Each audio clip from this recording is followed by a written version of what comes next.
حضرت عمر بن خطاب خلافت سنبھالنے کے بعد بیت المال میں آئے تو لوگوں سے پوچھا کہ حضرت ابو بکر کیا کیا کیا کرتے تھے؟ تو لوگوں نے بتایا کہ وہ نماز سے فارغ ہو کر کھانے کا تھوڑا سامان لے کر ایک طرف کو نکل جایا کرتے تھے۔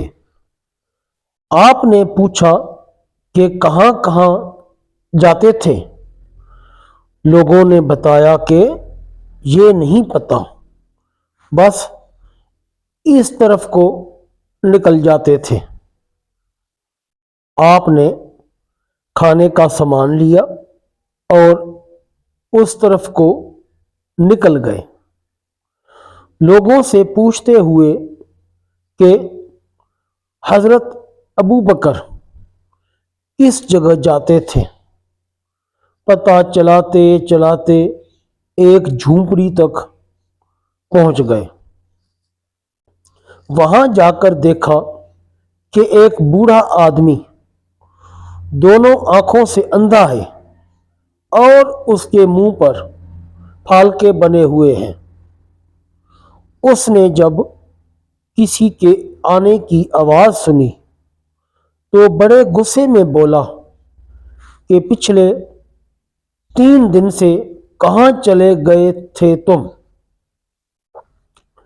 آپ خاموش رہے اور ان کو کھانا کھلانا شروع کیا تو اس نے غصے سے کہا کہ کیا بات ہے؟ ایک تو 3 دن بعد آئے ہو اور کھانا کھلانے کا طریقہ بھی بھول گئے ہو۔ آپ نے جب یہ سنا تو رونے لگے اور اسے بتایا کہ میں عمر ہوں اور وہ جو آپ کو کھانا کھلاتے تھے وہ مسلمانوں کے خلیفہ ابو بکر تھے اور وہ وفات پا چکے ہیں۔ جب اس بوڑھے نے یہ بات سنی تو کھڑا ہو گیا اور کہا کہ اے عمر، مجھے کلمہ پڑھا کر مسلمان کر دیں۔ پچھلے 2 سال سے وہ آدمی روز میرے پاس آتا اور کھانا کھلاتا رہا، ایک دن بھی اس نے مجھے نہیں بتایا کہ میں کون ہوں۔ بوڑھے آدمی نے بتایا کہ وہ اپنے منہ سے روٹی کا نوالا نرم کر کے مجھے کھلاتے تھے۔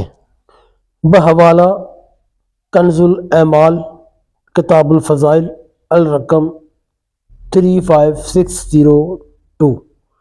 سبحان اللہ، ماشاء اللہ، یہ تھے ہمارے مسلم حکمران۔ دوستو، اگر آپ کو ہماری یہ ویڈیو پسند آئی ہو تو چینل کو لائک اور سبسکرائب کر دیں اور بیل آئیکن کو بھی پریس کر دیں۔ جزاک اللہ خیر۔